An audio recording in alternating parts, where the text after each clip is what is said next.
Este podcast se presenta por cortesía de Movistar Empresas, el aliado que está transformando y potenciando negocios en toda Hispanoamérica con soluciones digitales en cloud, IoT, seguridad, conectividad, Big Data y advertising. Movistar Empresas, siempre el camino seguro.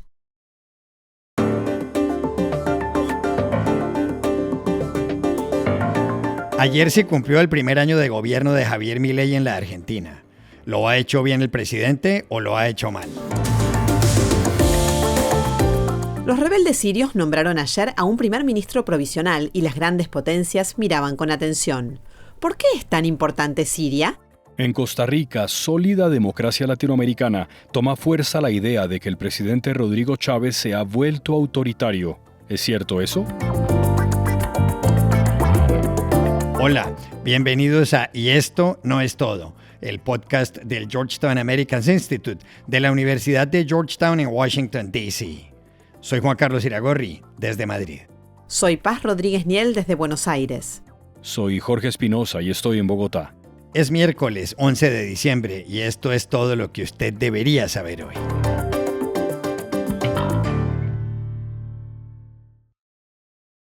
Ayer se cumplió el primer año de gobierno de Javier Milei aquí en la Argentina. En este tiempo, el presidente ha mantenido un alto nivel de popularidad. Según la encuesta de Poliarquía publicada el domingo por el diario La Nación, la aprobación de Milei es del 56% y la desaprobación del 48%. Un dato llamativo del sondeo es que el 71% de los argentinos rechazan el estilo agresivo del presidente. Economista libertario de temperamento bombástico, Milei ha sacudido el panorama político nacional. Unos lo llaman loco, el 50% de la población está en la pobreza, otros un salvador. Después de salir ayer por la tarde a un balcón de la Casa Rosada para saludar a la gente, Milei habló anoche en cadena nacional, acompañado por su gabinete. El presidente hizo un recuento de su gestión y prometió una rebaja sustancial de impuestos. Y dijo más cosas. Con orgullo y esperanza puedo decirle que hemos superado la prueba de fuego. Estamos saliendo del desierto. La recesión terminó y el país finalmente ha comenzado a crecer. Gracias por confiar en este gobierno. Esto no quiere decir que hayamos llegado a puerto, pero sí quiere decir que podemos terminar el año con alivio y de que hemos dejado atrás lo peor y arrancar el año entrante con la certeza de que el futuro será cada vez mejor. Se vienen tiempos felices en Argentina. La pregunta que surge es cómo lo ha hecho Javier Milei en su primer año como presidente de la Argentina. Por eso hablamos ayer aquí en Buenos Aires con Martín Rodríguez Yebra, periodista y analista político del diario La Nación. Yo creo que la forma más justa de evaluar al gobierno de Javier Milei es compararlo con aquello que se esperaba de él hace un año cuando llegó al poder. Generaba muchísimas dudas este presidente desconocido, que llegaba sin partido político, sin aliados estables, sin un equipo, con un programa económico que había cambiado mucho a lo largo de su campaña, con ideas un poco extremas, en minoría parlamentaria, sin ninguna experiencia de gestión. Se preguntaba uno en ese momento, era una de las preguntas de la política y de la economía, bueno, ¿este gobierno está en condiciones de durar, está en condiciones de llegar al final de su mandato o corre riesgo de en algún momento naufragar? Bueno, pasado un año, Milei está muy sólido en su posición, hoy ya nadie se cuestiona si este gobierno va a durar o no va a durar. De hecho, mantiene prácticamente el apoyo en las encuestas del porcentaje de la gente que lo votó en la segunda vuelta del año pasado, alrededor del 50%, un poquito más del 50%, y tiene como su principal bandera de sus logros haber bajado la inflación. Argentina había terminado el año pasado con 211% de inflación anual, este año estará más o menos por la mitad, pero sobre todo con una tendencia muy fuerte a la baja que le ha devuelto cierta previsibilidad a la vida económica de los argentinos. También hay inestabilidad cambiaria, que eso genera algunos problemas quizás para adelante, pero en principio quita de en medio un fantasma muy habitual de la vida de los argentinos, que es la suba constante del valor del dólar y por ende el encarecimiento de casi todos los precios. Y ha logrado también fortalecerse políticamente, no tiene rivales enfrente, los ha logrado dominar a pesar de no tener mayoría en el Parlamento. O sea que en general sobre todo logró Milei vencer a los fantasmas que acompañaban su llegada al gobierno. Por supuesto que hay luces amarillas y algunas rojas en el tablero, que tienen que ver principalmente con la recesión que le inyectó a la economía argentina para conseguir sus objetivos vinculados a la inflación y al ajuste fiscal. Tiene toda una deuda pendiente muy fuerte vinculada con la producción y con la recuperación de la actividad para el año que viene, y una cierta tendencia a los conflictos institucionales, sobre todo por sus formas, por su actitud desafiante hacia la oposición y hacia todo aquel que exprese ideas críticas a su gobierno. Creo que para adelante tiene muchos desafíos, no ha ganado la batalla, por más que consiguió, por lo menos en el cumpleaños de su asunción, poder terminarlo con festejos y con la idea de que la Argentina puede salir adelante. Al menos una mitad de los argentinos está creyendo en que Milei puede ser la solución a largos años de gravísimos problemas económicos.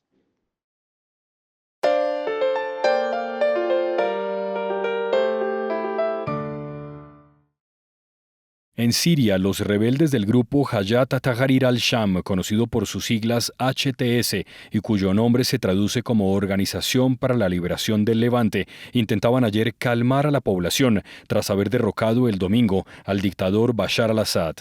Para ello, nombraron a un primer ministro provisional, Mohamed al-Bashir, un ingeniero eléctrico que gobernará hasta el 1 de marzo. Al-Bashir dijo que será tolerante y que, por ejemplo, no obligará a las mujeres a vestir de determinada manera. Gobernar Siria no es fácil. Hay un 75% de musulmanes suníes, un 13% de alauíes y un 10% de chiíes. Hay otro 10% de kurdos y un 10% adicional de cristianos. Ayer mucha gente trataba de buscar familiares en la prisión de Saidnaya, llamada El Matadero en tiempos de Assad. Un lugar terrible.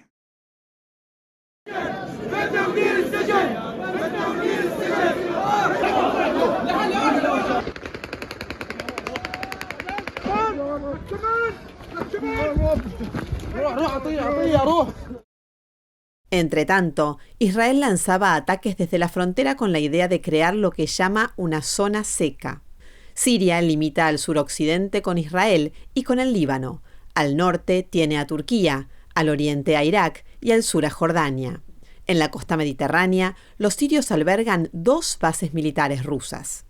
Siria, con 185.000 kilómetros cuadrados, está enclavada en Oriente Medio. ¿Por qué es tan importante desde el punto de vista estratégico? Llamamos ayer a Ciudad de México al conocido analista internacional Fausto Pretelín Muñoz de Cote. El principal componente geopolítico de un país lo representa la ubicación geográfica. Siria es el centro, digamos, de Medio Oriente, de Europa, de África, estratégicamente bien ubicado, con Turquía, con Líbano, con Israel muy cerca, Azerbaiyán, pero Grecia, Italia, pues a la vista, o Libia, qué decir, y Arabia Saudita. He mencionado algunos de los países clave que de alguna forma han estado muy vinculados con Siria en los últimos años. Basta con recordar lo que ocurrió en Europa en los últimos años, es decir, los grandes componentes, flujos de migración, que a raíz precisamente de la primavera árabe, del intento de haber derrocado a Bashar al-Assad hacia 2011, que no se pudo, a diferencia de Túnez, de Egipto, de Yemen, a raíz de esa guerra civil totalmente sangrienta, con un dictador sangriento, pues millones de personas se van a Europa. Ya se ha hablado que estos 22 millones de habitantes, o 25, la mitad desplazada o inmigrando hacia Europa. En la actualidad, si contemporizamos este problema, nos encontramos sin lugar a dudas las guerras, la guerra en Medio Oriente de Israel, la multiguerra que tiene frente a Irán, frente a Hezbollah, en Líbano, frente a Hamas, en la Franja de Gaza, o inclusive en la misma Cisjordania, en el mismo Israel y Palestina. Y por el otro lado, Rusia frente a Ucrania. El gran tablero de ajedrez está ahí asentado. Siria es un país, pero en realidad eran 3 o 4 países, o son todavía. una tercera parte de ellos kurdos, enemigos de Turquía, del presidente, por supuesto, Erdogan, pero de alguna manera, digamos que este conflicto trasciende, ¿no? Y trasciende la geopolítica local y cruza también el Atlántico, va con Estados Unidos apoyando a los kurdos. Es decir, Siria se convirtió en un terreno peleado por diferentes grupos y países. Esa es la gran dificultad, pero también es la gran estrategia de ese campo geopolítico llamado Siria. ¿Qué va a pasar? Bueno, vendrá una época de incertidumbre, pero en realidad ahí está, asentada, la Siria, la cuna de la civilización, pero también su ubicación geográfica, la geopolítica, el gran tema de este momento del siglo XXI.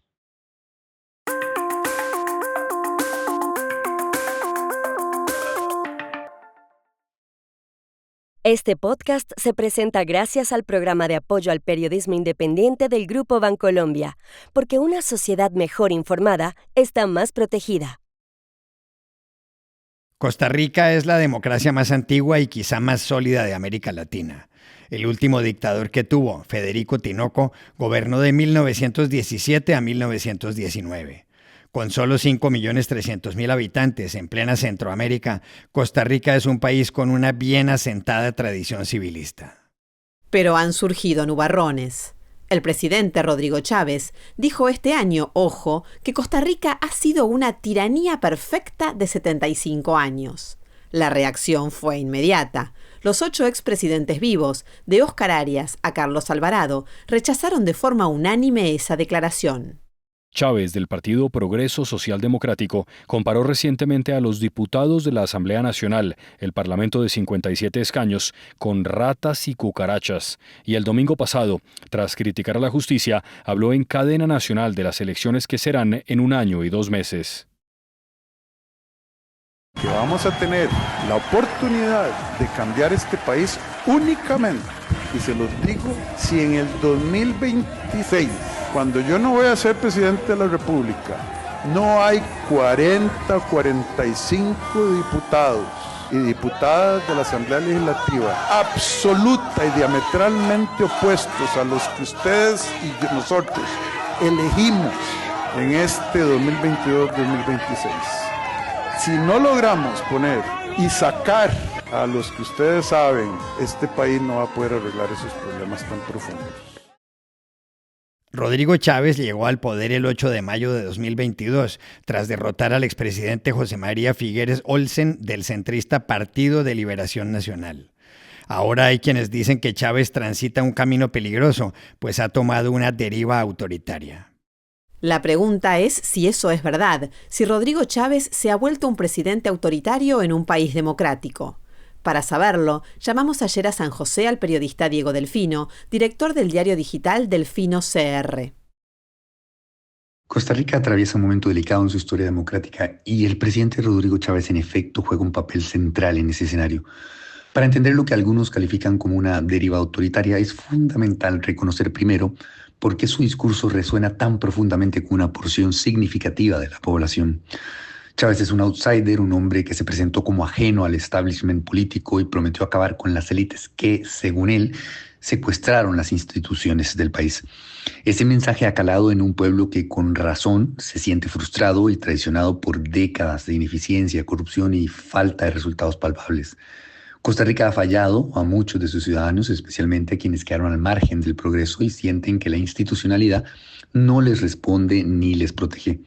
El presidente ha sabido canalizar ese hartazgo con un discurso populista que combina denuncias legítimas con un claro desprecio por las formas y contrapesos que son esenciales en una democracia. La cadena nacional del domingo pasado es un ejemplo perfecto. Mientras señalaba problemas reales en el Poder Judicial y otras instituciones, también desacreditaba actores fundamentales del sistema, como la Fiscalía, y apostaba por una narrativa polarizante que busca dividir el país entre ellos y nosotros, y que ha sido su recurso semana tras semana desde que asumió el poder. Lo preocupante no es solo su estilo, sino que ha dejado ni siquiera, digamos, entrever, sino bastante claro que su objetivo declarado es conseguir una mayoría calificada en la próxima Asamblea Legislativa para avanzar en una agenda que incluye una posible constituyente, con todo lo que eso podría implicar. Ese escenario, evidentemente, representa un riesgo enorme para la estabilidad democrática del país. Costa Rica no necesita soluciones mágicas ni improvisadas, necesita diálogo, consenso y reformas cuidadosas, no ponerse a jugar con una caja de Pandora. En última instancia, la popularidad de Chávez no puede ser ignorada ni desestimada. No se trata solo de un presidente autoritario en potencia, sino de un líder que refleja las grietas y los vacíos que nuestra democracia ha permitido. Su figura es el síntoma de un problema mucho más profundo, la desconexión entre las instituciones y el pueblo. La respuesta no puede ser solo criticarlo, debe ser reconstruir esos puentes, escuchar a quienes sienten que el sistema los ha dejado atrás y trabajar en soluciones que beneficien a todos los sectores de la sociedad. Y estas son otras cosas que usted también debería saber hoy. El presidente del Brasil, Luis Inácio Lula da Silva, podría salir esta tarde de la unidad de cuidados intensivos del Hospital Sirio-Libanés en Sao Paulo, donde la noche del lunes le hicieron una cirugía intercraneal para drenarle una hemorragia. Lula, de 79 años, acudió al centro hospitalario por un fuerte dolor de cabeza. Había sido operado el 19 de octubre en la nuca tras sufrir una caída en el Palacio de la Alvorada, en Brasilia, su residencia oficial. Los doctores dijeron que ya habla y come con normalidad. Más datos se conocieron ayer en Estados Unidos sobre Luigi Mangione, el joven de 26 años detenido el lunes en un McDonald's de Altoona, en Pensilvania, y acusado del asesinato de Brian Thompson, CEO de United Healthcare, el miércoles en Nueva York. Se supo que proviene de una familia acomodada de Maryland y que su abuelo, Nick Mangione, compró un club de golf en Ellicott City en 1978. Luigi se graduó con honores del Gilman School en Baltimore, cuya matrícula es de $37,000 anuales. Luigi Mangione entró luego a estudiar computación en la Universidad de Pensilvania de la exclusiva Ivy League. Diploma en mano, se mudó a California y a Hawái. Hace 6 meses pocos sabían de su paradero. Al parecer, un problema en su columna vertebral le causaba dolor de espalda y le dificultaba tener relaciones sexuales, por lo cual se cree que se sometió a una operación. En varios documentos que le hallaron en las últimas horas, él se mostraba crítico de las grandes compañías estadounidenses. Y aquí termina Y esto no es todo, donde siempre habrá más. En la producción estuvo John F. Burnett. Y pueden suscribirse a este podcast en nuestro sitio web, yestonoestodo.georgetown.edu, seguirnos en nuestras cuentas de X y de Instagram, @yestonoestodo, y buscarnos en nuestro canal de YouTube. Gracias por oírnos. Chao. Hasta la próxima.